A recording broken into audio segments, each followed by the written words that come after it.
are coming along. And again, I can't undersell both the work that we've been putting in. You've been working with me, and I've been putting in this winter.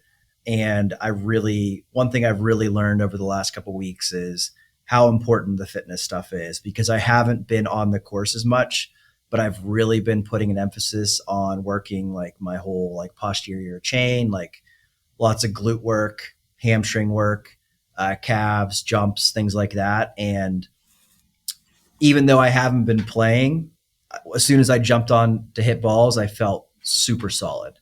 So yeah, we'll see how that continues to evolve.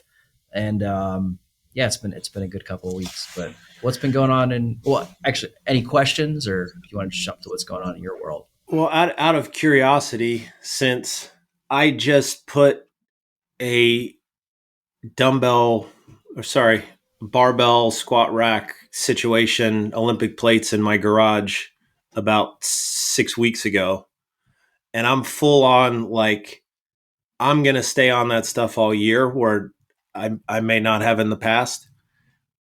You just came from a workout to here. Mm-hmm. That's new for you, I feel like.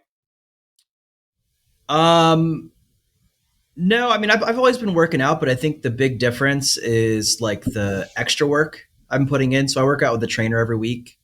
Um, and a lot of the stuff, I have some muscular gaps, let's just say it, right? Like I have an overactive lower back. I've always had really strong deadlift, pretty weak squat, pretty weak single leg stuff that's squat related. Like we've been doing like reverse lunges and um, more single leg RDLs. And I think I had some like misbalanced things there that was not just hurting my golf game, but was leading to pain as well. And just putting more of an emphasis on that has made all the difference in the world. Well, I think my question is more like maybe last year or 2 years ago during the golf season, you're not going to work out so you aren't so sore, et cetera, et cetera. And I know I'm very intentionally not doing that. Like I'm going almost harder in the summer than I did in the winter. And you feel like you're doing the same thing and that's beneficial? Yes, I've had to increase the volume because I've realized that working out like 2 times a week just means I'm going to be sore. If I work out three and work out those big muscles, I'm able to recover with a little less stiffness and tightness. So this is an interesting concept from a good strength coach friend of mine that explained to me sort of how NBA players manage their season.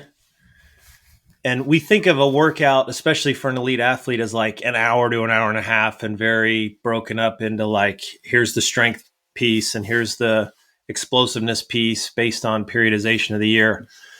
And NBA players that play 4 or 5 times a week, they still need some, but they can't really fit it all in. So they'll do smaller bits of volume almost every day.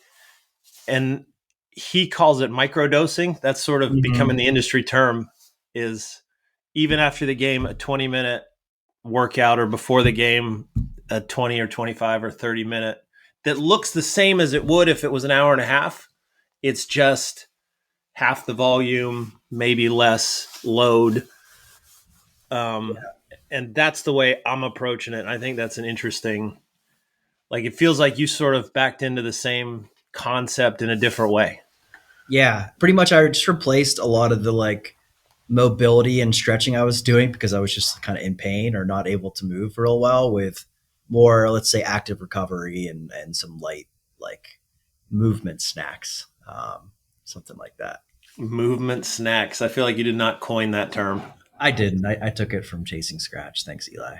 Ah, I like it though. Movement snacks. Yeah, It's yeah. so